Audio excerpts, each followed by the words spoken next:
What a chance it is for Adam Paxton and Victor Tingsham to pick up their first weekly titles. Adam Paxton, well, it's been the dream debut so far for him. For Victor Tingsham, he'll feel like this is a moment a little while coming. A place in the final up for grabs for one. You can do it. Make that double 18 away for a place in the final.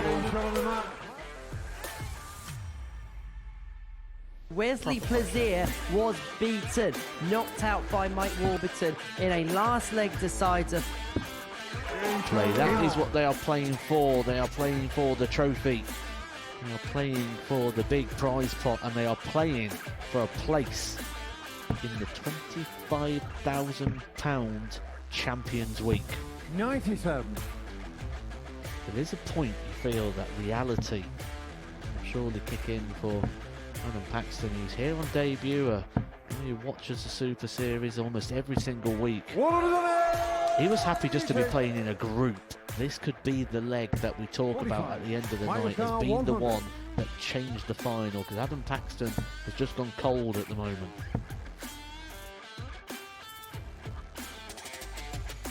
Bang on cue. He doesn't just get two, he gets the lot. Adam should take out the 16 out. If not, Mike's just behind him. Shot on the fifth leg. Can Paxton deliver one of the biggest moments of his career so far? He can. Double 12. What a moment that is from Adam Paxton. Mike Warburton was looking at 60 to win the match. 14. Paxton, here's your moment. He approaches the jockey with confidence, with time, and delivers. Adam Paxton on debut. The boy, the fanboy, comes to the Super Series and wins.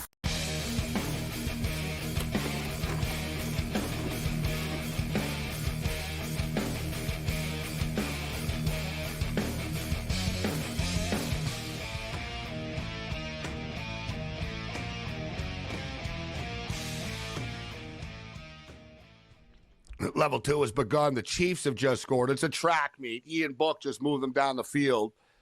There's been 1 million points scored in this game now. Over the number, it's 34-14. We're up to 48 points right now. The new in-game total is 53.5. And to be honest, I'm not even sure there won't be another touchdown here. Like, both teams are just marching right up and down the field. My bad. We talked about it last night. Out of 32 was low. And we also brought up how the Bears have been like the best preseason team this year. The Bears have just like killed teams in the second half of the preseason this year as well. They're up 14-7 in the second half. But dominant start for the Bears season. Sean Higgs was on the show the other night.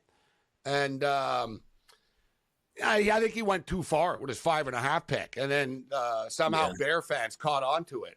So it went viral. I appreciate it. At least we got a lot of hits on Twitter due to the show. But I thought it was a little ambitious. I think the Bears will be good, but they won 7 games last year. I like what you said, 8. I think they get to 9 personally. It wouldn't shock me if they won 8, but I think they can get to 9 and go with a number. But I like that division. I like the teams in the division. I like the Detroit Lions this year. I think the Lions are the real deal. And I think the Green Bay Packers are the real deal as well, Dave. So I think that's one problem for the Bears. That division's so tough. Yeah, that division's tough, but it's going to depend how quickly. I mean, what we see from Caleb Williams, like you mentioned, they've got some really nice additions. They already had a good defense. I mean, they one of that was really underrated, even one of the best rush defenses in the NFL. So I think how soon they can put it together is going to tell a lot, but at least on paper, they do have some winnable games. They're not guaranteed. They're no locks, but they've definitely got a lot of winnable games. I think for them to fall under 5.5, you really just need everything to go wrong, and I don't think that's gonna happen.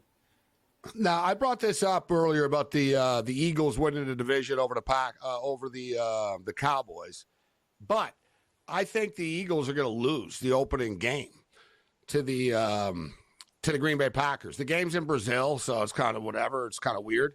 But it's a Friday night game as well. Week 1, guys. You have the Thursday night opener, and then you get the Packers and Eagles on Friday night. So I was thinking, maybe I should wait to bet the division. I'll let the Eagles lose, and then I'll step up and in. But the Cowboys could lose to the Cleveland Browns in week 1. right? So that's a big game. They both open up with tough games. Packers and Eagles in Brazil's a tough one for them, and the Cowboys opening up in Cleveland is a tough game for them as well. But I do like the Packers. Listen, the Eagles have really held back in the preseason, right? Like we haven't seen, they've went super vanilla. They haven't risked anything. And in their camp, everything that we follow, it's sort of been hit or miss with them. Saquon Barkley looks good, but Saquon always looks good in training camp. So I don't know what's really different about this. Yeah. Is Hurts and Sirianni? Yeah, well, that's what I'm saying. He always looks good in the offseason, right? But I like them. I think they're good. But I'm just stating it might take them a little while. You're working Saquon in here. You have a new offensive coordinator again. You have your third offensive coordinator in 3 years, Dave, with this football team. I just like the Packers situation more in week one. I liked how the Packers ended the season last year and to carry it over into this year. I'm taking the Packers in week one. Yeah, I haven't made a final decision on that one. I think that's one of the tougher matchups. But one other one that you alluded to, it may be good to wait. And sometimes it could be just a little bit more of maybe I'm being too anti against my team, but I don't really like the Browns being favored against the Cowboys. It's just the Browns, just historically. I know things change, but they seem to always lose week one. It's the Cowboys, and like I said, we still haven't seen Deshaun Watson anything from him yet. And I think Dak's coming in with a chip on his shoulder. It's going to probably come down to the end, but seeing the Browns as a favorite in that spot, I would say right now at least I like Dallas against Cleveland more than having a feeling in that game between the Packers and the Eagles. The Deshaun Watson deal. This Deshaun deal is turning into one of the worst deals in NFL history. People talked about the Russell Wilson deal and, with Denver and Seattle. But for the money, it was guaranteed, too. $250 million guaranteed dollars. And what are we into? We're in year 3 now. And it's always, he's still not healthy. He's not healthy. It's been 3 years, bro. Like, you know what I'm saying? Like, at what point is he healthy and does he play good football again? Because there's never been that. We've never heard, the buzz that, Deshaun's just really back and he's been killing it. And you don't hear that. It's sort of like, he has his good days, he has his bad days. Is this guy still an elite quarterback in the NFL? I'm starting to believe the answer is no, right? Like, it's sort of like if he plays well, but how long do we wait for him to play well? This is it this year. We're going to find out, but I don't know. I don't really have a lot of confidence in him, to be honest with you. Yeah, I mean, he's played 12 games in the last 3 years, and one of those games, that when they talk about his record as a starter last year, that Indianapolis game, he went out early. I thought that the best game that he played as a Cleveland Brown, he showed a lot of toughness in that comeback win for the Ravens. It looked like that could have possibly been the type of game that was going to change his future legacy in Cleveland, possibly. And then he doesn't play another game, and he's out for the season. So, it's football. So you play, 12 games in 3 seasons. You're going back to what the guy did in 2020, but I don't see it either right now. I think he's probably bottom. I hate to say it, but probably bottom 10 quarterback right now. I don't know if some guys, I don't know if they really embrace being the villain the same way. All of that money. I'm not knocking it, but once you get to that level, you've got a great life. You could buy what you want. For the guys to get that type of money and really still be elite, there has to be something extra inside of you where you're just trying to chase being one of the greatest ever. And I don't know. I hope I'm wrong, but I would not be betting on Deshaun Watson this season. I just don't have a good feeling about it. He had that. It seemed like he had that in him before. And in fact, Dabo Sweeney even said, this guy's got the Michael Jordan in him, right? Like he won the championship. He went to a couple of he went to 2 champions. Like he went to a couple of championships, won a championship. Was just like a big time sort of like, this guy's going to be a mega superstar. And he hasn't been the same since the scandal, right? Yeah, the scandal, which carried over from suspensions into injuries, and he just hasn't been the same player since. and he got paid. Nevertheless, he still got $250 million out of it. So, you have to wonder, how bad does he still want it right now? A lot of rookie quarterbacks going to be starting in week 1. So, including Jaden Daniels, Washington at Tampa. Washington are getting 3 points in that game. Bo Nix has been named the starting quarterback of the Denver Broncos. The Broncos open up in Seattle against the Seattle Seahawks. There's been some line movement, too, here, Dave. The Arizona Cardinals were getting 6.5 against the Bills for most of the offseason. That's come down to 6. And speaking of the Saints are so respected. They were 5-point favorites. Now they're 4-point favorites over the Panthers. What a train wreck of a game to start the season. But this is a winnable game for both teams, so it's actually a big game for them. I'm rolling the Saints over. The Saints are still on my do not bet list from last season. I mean, that's one of those teams I just can't figure out. I see a lot of guys even on different platforms and shows that they're on the Saints every week, and at least for me, it seemed like they always found a way to not cover. So the Saints are definitely on the do not bet list for me. I know you mentioned Washington and Jaden Daniels. I think he could be a nice sleeper for Caleb Williams right now, the big favorite, but I was looking earlier. Jaden Daniels is about plus 650 for Rookie of the Year. It's probably going to be a rookie quarterback, and if it's somebody other than Caleb Williams, I think he's worth the time. We'll wrap up with Dave on the other side. This is SportsRage.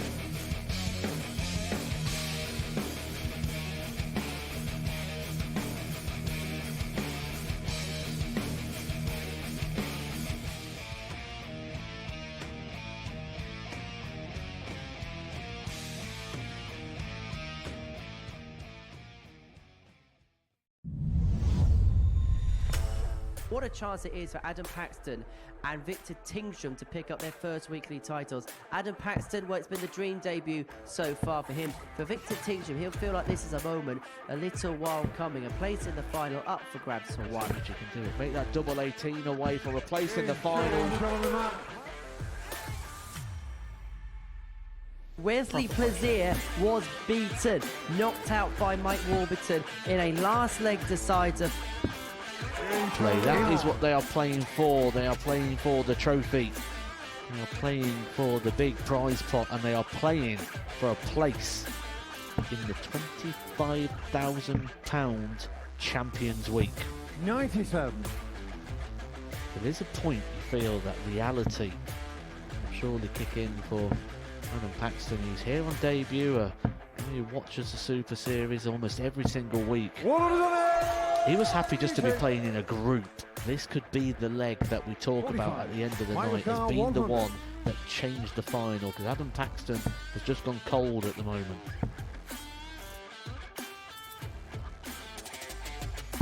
Bang on, Kerry.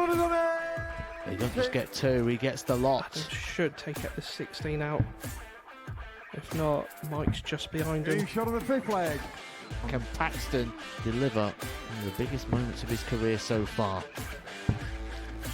He can. Double 12. What a moment that is from Adam Paxton. Mike Warburton was looking at 60 to win the match. 14. Paxton, here's your moment. He approaches the hockey with confidence, with time, and delivers. Adam Paxton on debut. The boy, the fanboy, comes to the Super Series and wins.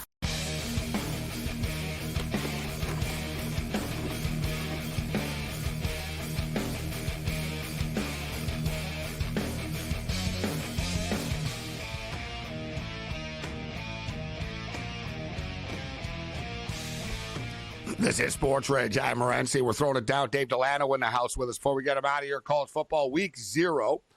Dublin, Ireland. It was pretty cool today. Sheamus, the WWE wrestler, was on the Pat McAfee show. And then after they got drunk and got on a plane and go to Dublin for the game. So McAfee's crew are there. Sheamus is going to be like the guest picker and I guess drinker for the game in Dublin. Brent Beard will join us from Jacksonville, Florida a little bit later on. give us the heartbeat of what's going on with the Gators, Canes, and Knowles. We'll talk SEC football as well. But it's a pretty fun game to start the season, Dave. And Georgia Tech were 7-2 against the spread last year as an underdog. And the key components of their football team are back. You know, the weakness of their team was their run defense last year. They got carved up on the ground. They've bulked up quite a bit on the D-line. They've gotten bigger. They addressed the linebacker needs a bit in the portal. They feel good about, they think they're going to be a little bit better. But Haynes King, 27 touchdowns last year, 16 interceptions, but continues to develop. They have a good play caller, good offensive coordinator, good coach, Georgia Tech. I think that Florida State win the game, but I don't think you can lay double digits on a neutral field in the first game of the year against a Yellow Jacket team that competed with the Georgia Bulldogs last year. This Georgia Tech team's got some talent. Yeah, absolutely. But this one, not to take the fun of it, I know that this is definitely the best matchup by far that we have week one and the most high profile. And usually at the beginning of the season, those are sometimes my least favorite to bet on. And I was thinking about all those things that you said. I haven't made a final decision on it, but I'm almost kind of leaning Florida State, and I'm not sure that I have the greatest reasons. I mean, I still think they're a much better team, but I think this is one of those games just early on that I feel like Georgia Tech is probably going to hang around, and at the end of the day, we're probably going to be looking at like a 13, 14-point win for Florida State. Even I think it's going to be a game that's going to look like Georgia Tech had covered for so long. But when it's all said and done, I think that the Noles are probably going to cover the number here. I don't really love laying double digits on a neutral field, but I would lean towards Florida State in this one. And you know what? The number was 12.5. It's down to 10.5 right now, so it wouldn't be shocking, like you said, if it landed around the original number. Total is 55.5 in the game. I've been telling people weather won't be a factor in Dublin.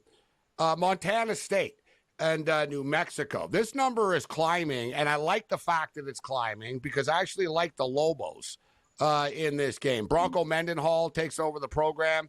New athletic director. There's just been a little bit of enthusiasm around the Lobo program. A basketball school still, but obviously they're sending a message by hiring Bronco Mendenhall to take over the football program. And I don't think they're going to be great by any stretch of the imagination, but still an FCS team laying double digits on the road against an FBS team. New Mexico haven't lost to an FCS team since 2011. And now it's up to 13.5 right now. I just think that I like the under of this game, too. I think New Mexico could just chew some clock up, make it an ugly football game, and then lose like 24-17 or something. Yeah, I'm spot on with you on this one. This one, the number earlier this week, it was like 9.5, and it looks like one of those numbers where you see, regardless of who the teams are, to see a FCS team favored over an FBS team like that, you kind of think that somebody knows something. But we also have to remember this week 0. We all only know so much, even the sharpest, sharpest people out there with all the turnover on rosters. And I think that this is one of those games where, Montana State, it's kind of that, the sexy pick to get the smaller school as a favorite, and everyone wants to be smart and jump on it. And now this number's gotten out of control. Sometimes you see these numbers, they jump at their 9.5. Everybody just keeps betting it no matter what the number is. And there's always got to be a limit, right? How many times do we see games like this to fall on 10 and 11, and we see a lot of people losing on both sides? But it's the Lobos here for me. I think that 13.5 is just out of control. And they're playing in New Mexico too. Hey, we'll see what happens, but it just doesn't make sense. And you know what's crazy too? A lot of time talking about a lot of these games that people wouldn't pay attention to on a regular Saturday. Like next Saturday, you got Clemson, Georgia, Michigan, Fresno State. You got all these games, but people are going to be betting big. It's like betting on bad bowl games. SMU and Nevada is a classic example. This spread's been bouncing around everywhere. It's 24.5 right now. And then you got the Delaware State team getting 40 right now. And, they won one game last year, and it was against a D2 team. They lost by 57 Army. They lost by 42 to Miami of Ohio. And to me, this is a spot where Hawaii probably are just going to drill them like 55-0. Yeah, I mean, both of these games, that Hawaii game, it's 40.5, but I think that Hawaii covers it. I'm thinking it could be a good first half play, but really, Delaware State is just that bad to where you're going to have third string, second, third, fourth string guys even from Hawaii who may not get to play in a lot of these other games this year that are still going to be far better than the Delaware State starters, and they're going to be looking to put something on tape. And I think that this is going to be one of the better, more optimistic seasons Hawaii's had for a while.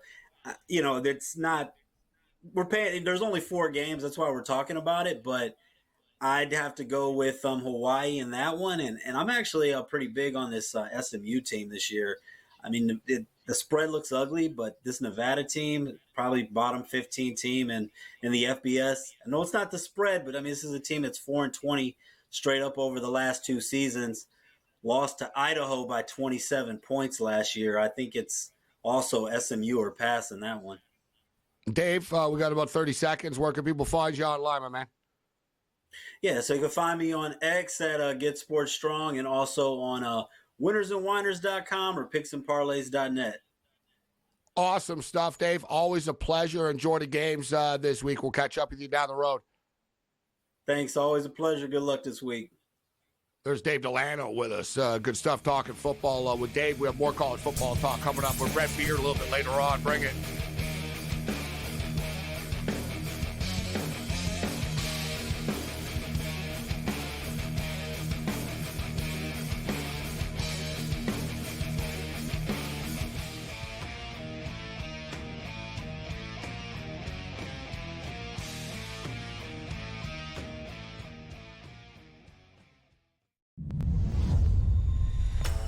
What a chance it is for Adam Paxton and Victor Tingsham to pick up their first weekly titles. Adam Paxton, well, it's been the dream debut so far for him. For Victor Tingsham, he'll feel like this is a moment a little while coming. A place in the final up for grabs for one. You can do it. Make that double 18 away for a place in the final. Wesley Plaisir was beaten, knocked out by Mike Warburton in a last leg decider. Play. That is what they are playing for. They are playing for the trophy. They are playing for the big prize pot, and they are playing for a place in the £25,000 Champions Week. 97. There is a point you feel that reality will surely kick in for Adam Paxton, who's here on debut. He watches the Super Series almost every single week. He was happy just to be playing in a group. This could be the leg that we talk about at the end of the night as being the one that changed the final, because Adam Paxton has just gone cold at the moment.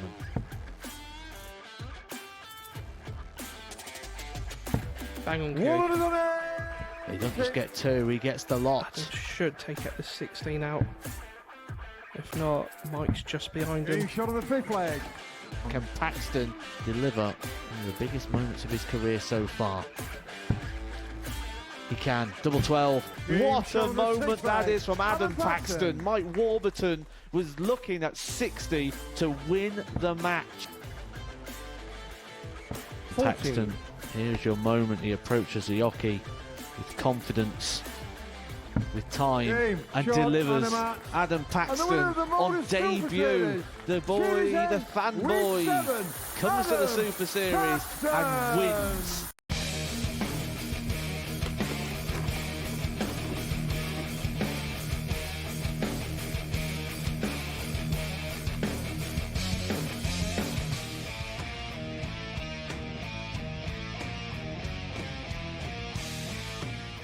This is SportsRage. I'm Gabriel Morency. Shout out to Dave Delano. Great stuff with Dave. 34-21. We misread the totals tonight. Both games have gone over in the NFL preseason. Well, a real screw job with the Bengals. Not bad beat, just screw job, right? So, like, really? And, the thing that sucked about that was the Bengals and the under were correlated. They were losing 2014 with a minute and a half left, right? It was like, wow. I kept on looking up, and I was like, if I don't pay attention to this, I think we're going to win both bets. And we're going to look smart here. We're going to win both bets by half a point. Under 34.5 and plus 6.5. And instead, I warned people about this, actually. And I'm going to warn everyone. I paid the price tonight for it. I'm going to warn everybody coming into tomorrow and the weekend and all this. People think, all these games went under. Yeah, they did before, right? These games are crazy right now, man.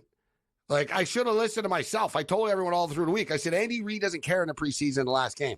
He'll throw bombs. He'll try to entertain. Watch this game. It's insane, right? Like, it's like an Arena Football League game. The Kansas City Chiefs are, like, throwing bombs on every play.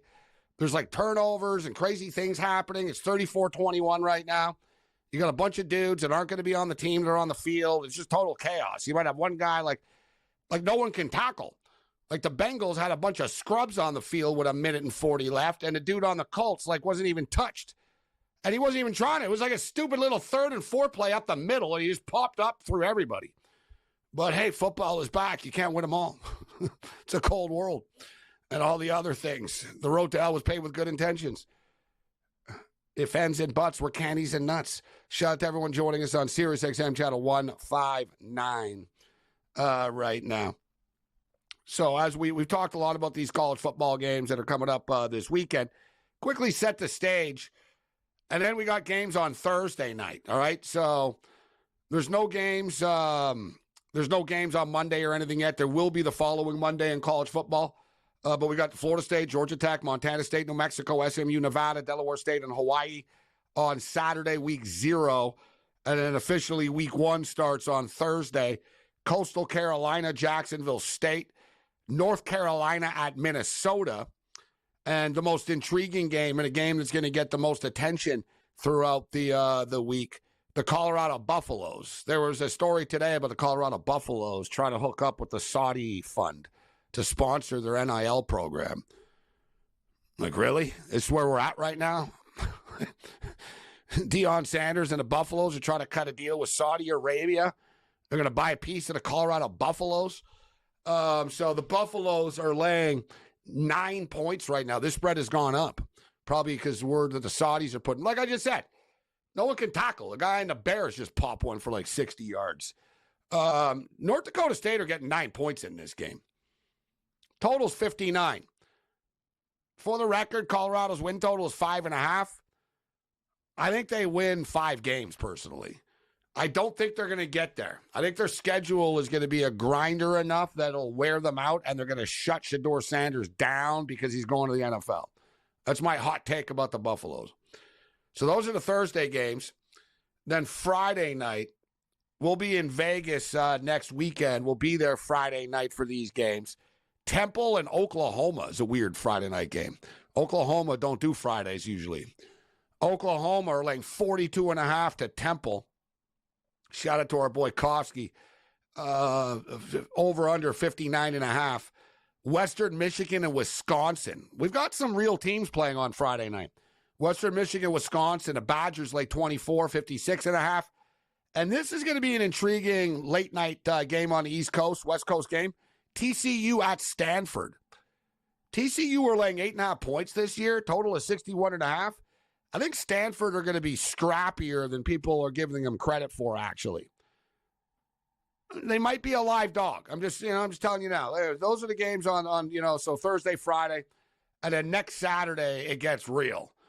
All right, except if you're Ohio State, because of course you wouldn't, God forbid, you play anybody unless you have to. Like Michigan are playing Texas. These guys are playing Akron. You know what I'm saying? So Ohio State are playing Akron. Good for you. They're 50-point favorites. But Clemson and Georgia is at noon Eastern next Saturday. Georgia are laying 14 points. This is the day we're going to be entering the contest and everything. We're going to be at Circa and the Superbook. Great way to spend that Saturday, huh? First, I'll go to I'll wake up. I'll go over to the Circa. I'll be on Fremont. I'll go over to the Circa, watch the Clemson-Georgia game, get some bets in, get into the Millionaire and get into the Survivor and everything. Then I'll go over to the Superbook, watch the next round of games, get into those contests, and then go back to the Circa after.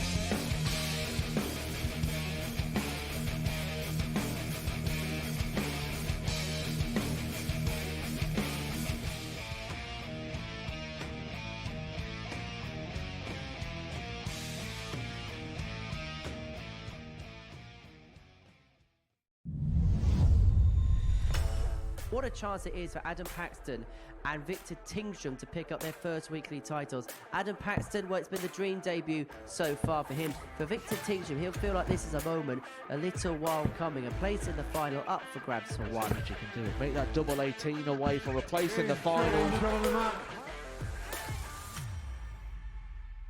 Wesley Plaisir was beaten, knocked out by Mike Warburton in a last leg decider. Play. That is what they are playing for. They are playing for the trophy. They are playing for the big prize pot, and they are playing for a place in the £25,000 Champions Week. 97. There is a point you feel that reality will surely kick in for Adam Paxton. He's here on debut. He watches the Super Series almost every single week. He was happy just to be playing in a group. This could be the leg that we talk about at the end of the night as being the one that changed the final, because Adam Paxton has just gone cold at the moment.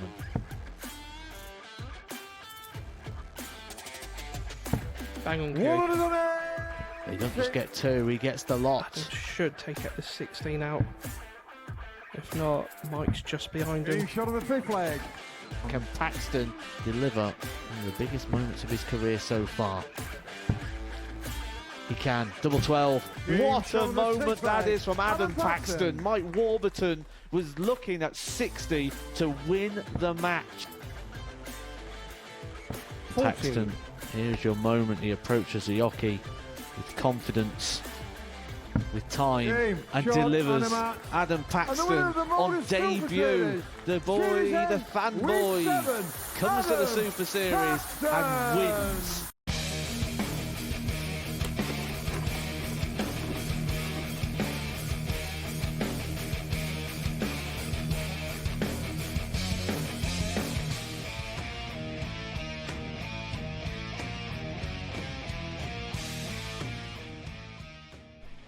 This is SportsRage. I am Morency, the Pips, the Players, the Hustlers, the people of Boston, and everybody else in between. Shout out to everybody joining us in our Twitter X chat right now. We'll have some news for you about the upcoming NFL season and chats and where we're going to be and schedules and all that. Every fall, there's always the shake-up, right? So, but we've got some exciting news, and I know people will be looking forward to it. So shout out to everybody right now in our Twitter X chat. All right, let's. Last night we were talking with George Kurtz about the Hall of Fame and Joey Votto, and somebody asked me, and we were talking about, does it matter if you're a good guy? And it kind of does if the media like you. Yes, it does matter. Look at Curt Schilling, right? Curt Schilling's on it. He's a great player, but they just don't like him. So that's the way that goes with the Baseball Hall of Fame, with the media and so much control of it. But we were talking about Bo Jackson, and like Bo Jackson, and I said that and I've seen like a lot of great athletes live and stuff. And, I've met them or interviewed them or, you know what I mean? In my lifetime. I mean, I had breakfast with Wayne Gretzky when I was a kid, right? So, I've met a lot of different people. I've seen stuff. But when it comes to the NFL, I've been to NFL games. I've been to Super Bowls and stuff over the years in the media. But I can't say, I saw that guy live. I saw him live, right? And, I do go out of my way for certain athletes. It's like, I got to see, you got to see LeBron James live, right? You got to see Kobe Bryant. I saw Kobe Bryant's last ever All-Star game. Tickets were expensive at that time in those years, like $750 or something like that. But I was like, man, this is Kobe's last All-Star game. Certain players you got to see. And like I never saw Barry Sanders live. I never saw Walter Payton live. You know what I mean? A lot of these NFL legends, I never saw Jim Brown live, right? I was a kid. So, the ones, so I can say the people that I've seen live and stuff. I've been to more college football games than NFL games too over the years of my life. And I've seen a lot of great players. But I talked about Bo Jackson. And I was lucky enough when I was living in L.A.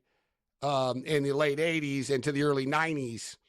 I was the Bo Jackson era with the Raiders. Jay Schrader, Bo Jackson, etc. Art Shell. They were good. They weren't great. Steve Merline. they were sort of that 8-8 team. Maybe they'll get in the playoffs, and I think they might have went 10-6 once when I was there. It was crazy though. They used to play like it was in South Central, and it was like the late '80s, so it was like hardcore. Like it freaked me out, man. The first Raider game I went to in LA like freaked me the F out. I was like, oh my God.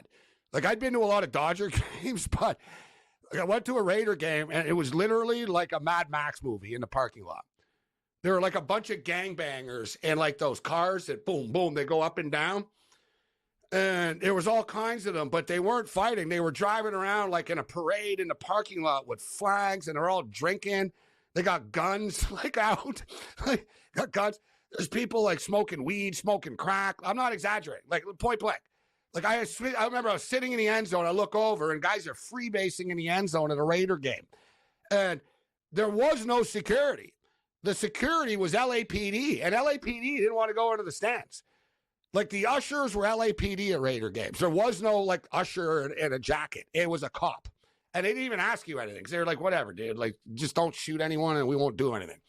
And it was like, wow, this is pretty hardcore, man.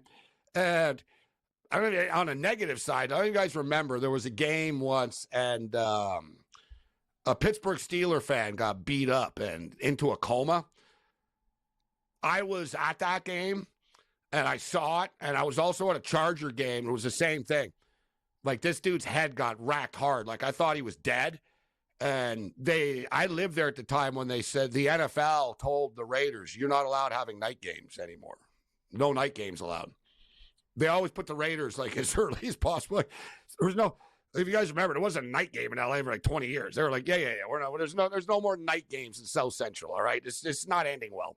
So it was like hardcore days, but I really enjoyed myself. It was great stuff. And hey, I was fine.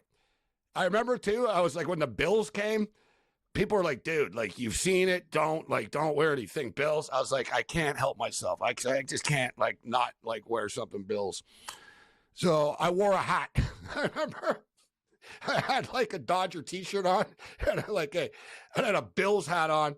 And the Bills won. I remember after the game, I took my hat off and I was walking out of the stadium. I had my hat in my hand, right? I went to a Ram game 2 years ago in LA with a Bills jersey on. That was all right, but I got chirped a bit.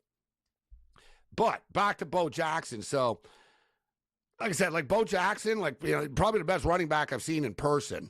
Thurman Thomas, Bo Jackson. I mean, I could jar my mind up a bit, but man, he was good.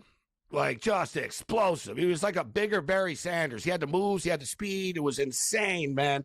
Problem is, he got hurt, and he tried to play two sports, and he was always injured, and, like, you know what I mean? It was just one of those, you try to do too much.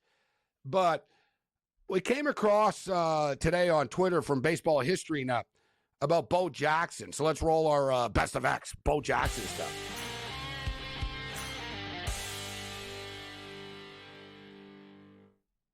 This is Bo Jackson's senior year in high school and what he accomplished.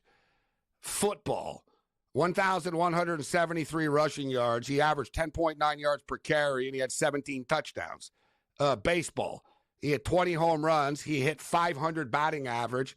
He tied the national high school record for all-time home runs in a season.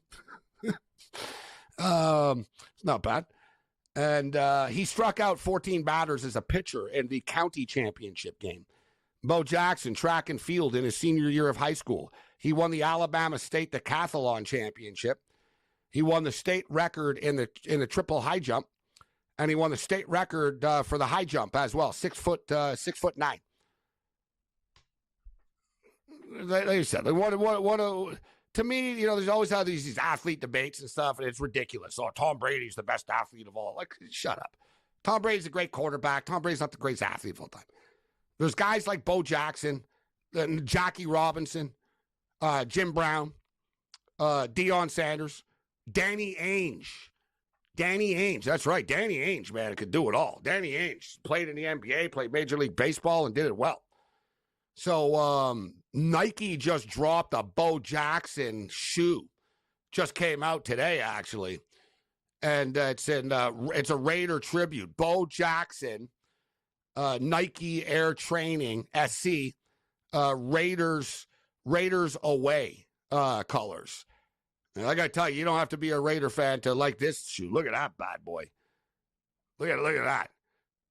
That's a sweet looking shoe. I got to tell you, it retails for $135, but that's plus tax, and it's kind of a scam. You know, these shoes nowadays, you know, you go to the Nike website, it's not even there. And it's like, oh, sold out or coming soon. It's like, well, you just said it was released. And it's like tickets on Ticketmaster. The shoes end up on StockX and they end up on all these other sites. And, you know, these companies buy them. They're like shoe scalpers. They know what shoe. Now, listen, this isn't going to be the hottest shoe in the shoe game. It's not a basketball shoe. It's just a Bo Jackson Raiders shoe, but it's pretty badass. And it's a shoe that I want to put on my feet, actually. Like I said, like, you know, there's certain players like Walter Payton, Bo Jackson, you know what I mean, Warren Moon. There's certain players where you don't have to be a fan of the team, like to have that jersey or get called out for it. You know what I'm saying? I had an Auburn Bo Jackson jersey for years, too. My boy Orville got it for me when we were at the Brock Lesnar-Heath Herring fight in Minneapolis at the mall. And he came back and he goes, check this out. I got this for you. And it was a Bo Jackson Auburn jersey, the white one. I was like, awesome. I had it for years, but I lost it one night in a wild night in Vegas in a suite. That's what you get when you stay in a suite. It was so big, I couldn't find it.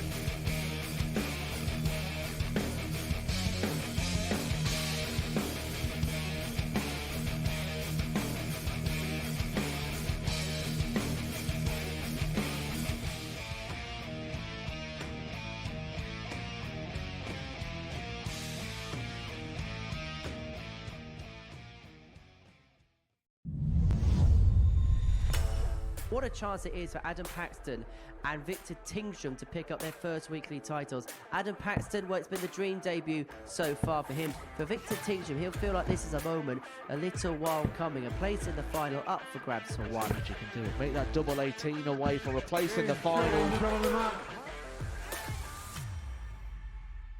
Wesley Plaisir was beaten, knocked out by Mike Warburton in a last leg decider. That is what they are playing for. They are playing for the trophy. They are playing for the big prize pot, and they are playing for a place in the £25,000 Champions Week. 97. There is a point you feel that reality will surely kick in for Adam Paxton. He's here on debut.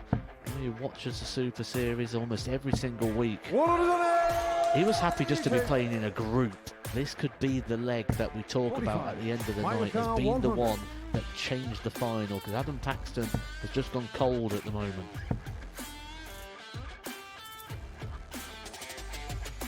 Bang on, He doesn't just get two, he gets the lot. Adam should take it the 16 out. If not, Mike's just behind him. Shot on the fifth leg. Can Paxton deliver one of the biggest moments of his career so far? He can. Double 12. What a moment that is from Adam Paxton. Mike Warburton was looking at 60 to win the match. Paxton, here's your moment. He approaches the hockey with confidence, with time, and delivers. Adam Paxton on debut. The boy, the fanboy, comes to the Super Series and wins.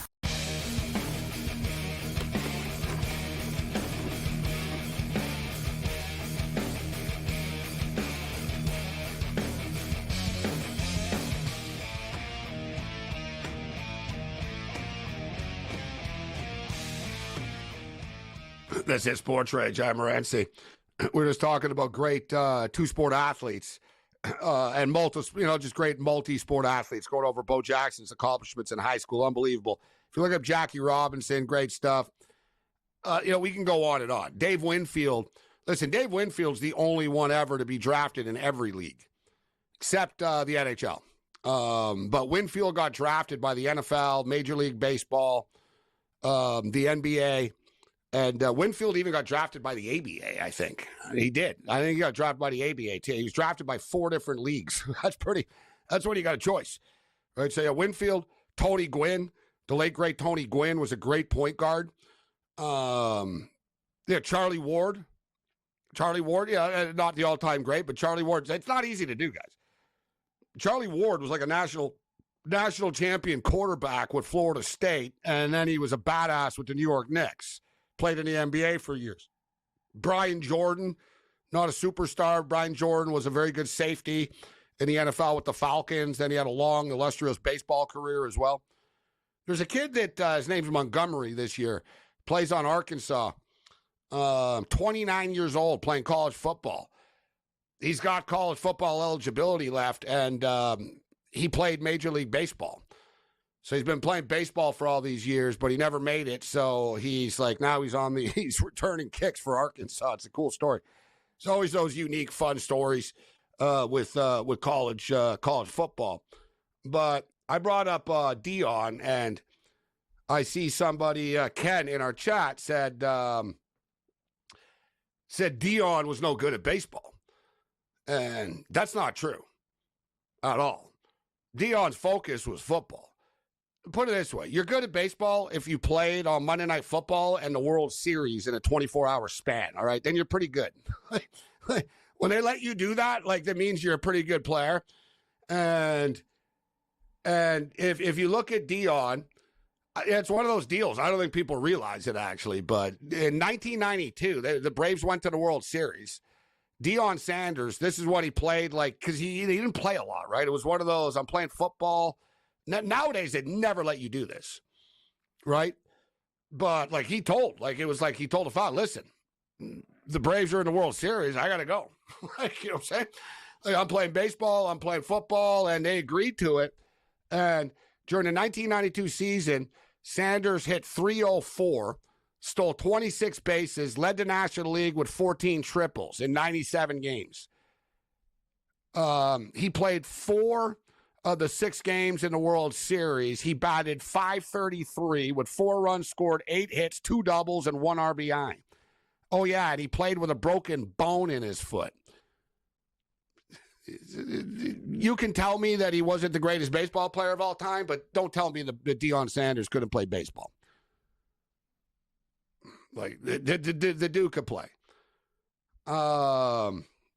Yeah, 277 with the Reds after, right? Football was his thing, right? But this guy just a great super athlete. Look at Michael Jordan. Michael Jordan couldn't play at the level of base. Michael Jordan couldn't, and I love Michael Jordan, but Michael Jordan couldn't be Michael Jordan in the NBA and then go hit .304 in Major League Baseball in 97 games. Couldn't do it. Right? Even if he wanted to, he couldn't do it. It was never going to happen. It wasn't if Jordan played baseball more. No, he wasn't. He liked it, but the guy was he's a 220 hitter. You know what I'm saying? He wasn't great at it. He liked it. He wasn't great at it. Jordan was a very good volleyball player too. But I'm just stating, as far as Deion Sanders is concerned, he's the guy. Put some respect on his baseball accomplishments as well. You go and hit .304 in 97 games against big league pitching in 1992. You hit .533 in the World Series, and you come back to me and you tell me that somebody sucks. Come on. And you know what? Like I said, I don't think a lot of people even realize Deion was that good.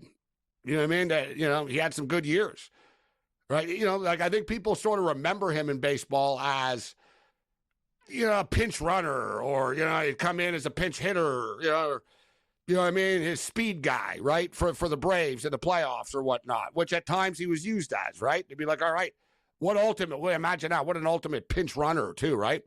All right, Deion, you're on first base, right? So he was a utility guy, but like I said, when he played, he was good.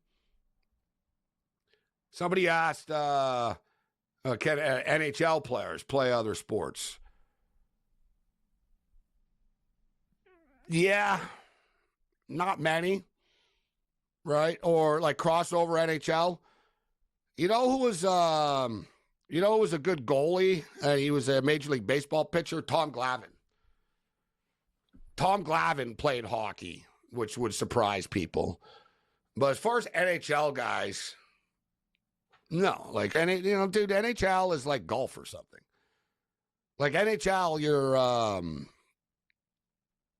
they know whether you're going to the NHL by the time you're like 14 years old, which is wrong. It shouldn't be that way. It eliminates a lot of people's chances that could potentially make it, but they don't care. Right? It's the hockey system the way it is. By junior, you know what I mean? Like Connor Bedard was circled out when he was like 9. It's almost like soccer, right? They know. They're like, yeah, listen, this 11-year-old kid in Phoenix, Austin Matthews, is the next thing, right? Or this 8-year-old Sidney Crosby kid, right, in Nova Scotia. Like, they know about the kids right away, unless you're elite. So, like, the hockey players, you know what I mean? Whatever, dude. They're too busy harassing women, getting drunk, and playing junior hockey as teenagers. They don't have time to play other sports. Right? You know what I'm saying? Canada's different. Right? Like, there's not even high school hockey in Canada, which people find strange, but it's true. There's, like, high school hockey in private schools and stuff, but it's not like the USA. The high school scene, high school sport, it's different. So, like, kids that play hockey are only really playing hockey. It's like they're little mini pros as 12-year-olds and stuff. They're already traveling. You know what I mean? Hell, I even traveled. Like, you know what I'm saying? It's like they weed you out, and they can tell, yeah, by the time that you're 14, yeah, this kid won't make it.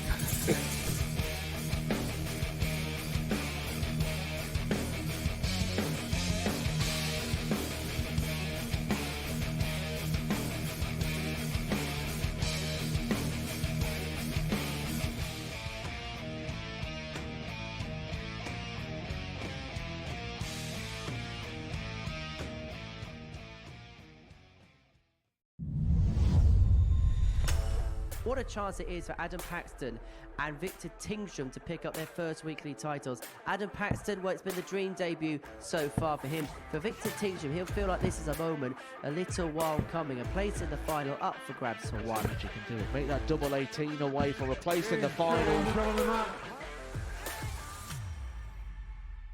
Wesley Plaisir was beaten, knocked out by Mike Warburton in a last leg decider. Play. That is what they are playing for. They are playing for the trophy. They are playing for the big prize pot, and they are playing for a place in the £25,000 Champions Week. 97. There is a point you feel that reality will surely kick in for Adam Paxton, who's here on debut. He watches the Super Series almost every single week. He was happy just to be playing in a group. This could be the leg that we talk about at the end of the night as being the one that changed the final, because Adam Paxton has just gone cold at the moment.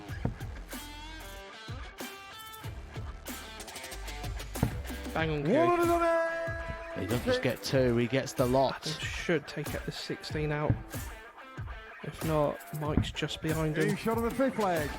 Can Paxton deliver one of the biggest moments of his career so far? He can. Double 12. What a moment that is from Adam Paxton. Mike Warburton was looking at 60 to win the match.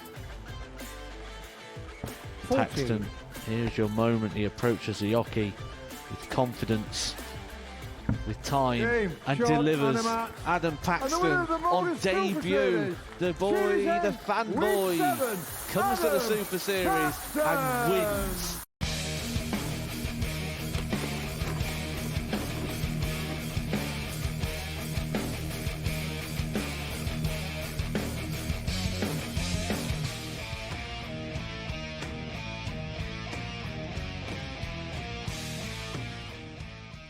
This is SportsRage. I'm Morency. We'll get back to some college football in a couple of moments. Brett Beard will step up and join us. So, countdown to kickoff is on, and we've got a lot of win totals, conference division bets to get to, especially college football. There's so many conferences, and there's so many different propositions, right, and different ways you can approach this, especially with the 12-team playoff. Right now. And as far as to make the playoff odds are concerned, not everybody can make the playoffs. And for a lot of the big-time teams, the odds they're not great as far as, like, you waiting 5 months, 4.5 months or whatnot. At least college football, it's not that long. Future is one of the things I like about it. It's like the first week of December, right? They announced the college football plus first week of December. So it's not that much. September, October, November, December. It's like 4 months in a week type of deal. So it's a quick turnaround. And, there's a few teams that are just sort of like, massive favorites to get into the playoffs, but there's some plus money teams out here. And it's rare that you're going to get Alabama at plus money to make the playoffs. Personally, I think Alabama will make the playoffs. The SEC is going to get 3 teams in minimum, all right? They might squeeze 4 into this 12-team party, depending on what happens in the Big Ten. But the SEC and the Big Ten are going to take precedent to get into the playoffs. And there's no limit to how many teams from a certain conference can be in the playoffs. So don't fool yourself. And look at these teams. Put the screen back up there. Look at the teams like at the top of the board here even. All right, so you got Georgia, you got Texas, you got Alabama, you got Ole Miss, you got LSU. And there's other good teams in the SEC that I think even have a better chance than some of these teams. So, we know that the top 3 teams are going to get in. The 2 teams that play in the SEC Conference Championship game are in automatically. And I think the third team out, first team out, third place gets you in. And then they'll probably squeeze a 4th place out of it, right? So Alabama right now, the odds are coming down. Alabama are plus 100 to make the playoffs. Not great odds, but I do believe that Alabama will make the playoffs. The Clemson Tigers. I'm buying into Clemson. All right. It's low-hanging fruit. And, Clemson this. Like I said, people are acting like Clemson have been a terrible team or a mediocre team for the last couple of years. Oh, they've lost a step. They didn't have a great year last year. They went 9-4. They've won 10 or more football games in 12 of the last 13 seasons. 12 straight years until last year. They ended strong. They don't have the same flash and top NFL draft picks that they used to, but they still have a ton of talent on this team. And they don't need to use the transfer portal. The schedule is manageable for them. Losing to Georgia really won't be held against them. It's all about the ACC, right? You win your conference, you're in. So can Clemson win the ACC? Yes. I trust Clemson more than I trust the Miami Hurricanes. Right? To me, it comes down to Florida State and Clemson. And I think Clemson are going to cover the point spread. And I got Clemson winning 10 games this year, which should get them in. All right? And you're getting plus 190 right now with Clemson. So I don't think betting Clemson to make the playoffs is a crazy bet at plus 190. If you think I'm nuts, you can bet no at minus 240.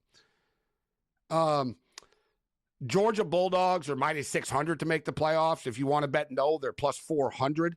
If for whatever reason, and one thing is Georgia actually do play a trickier schedule for once this year. They've had like a very easy path in the past. Liberty are plus 400 to make the playoffs. I don't think they will. And we did a video about a month ago. I already put the bet in like a long time ago with Liberty to win over 10.5 football games. Liberty will win. They'll probably run the table, to be honest. Liberty, I'd be surprised if Liberty wasn't 12-0. They'll be 11-1 at minimum. They go to App State. Other than that, they're going to win every football game they play in, and they're probably going to win that game too. Liberty are very good. They're stacked. They're loaded. They've got a ton of talent, but they also play the softest schedule literally in college football. So their schedule is 134th. So they need to go undefeated. They need to win all their games very impressively to sort of get on the meter here and impress people. Listen, they made it to a big-time bowl game last year, and they got smashed, but they made it. Under this playoff format last year, Liberty would be in the playoffs, right? But I think that the UTSAs and the Memphises and the Boise's have a better chance because of their schedule.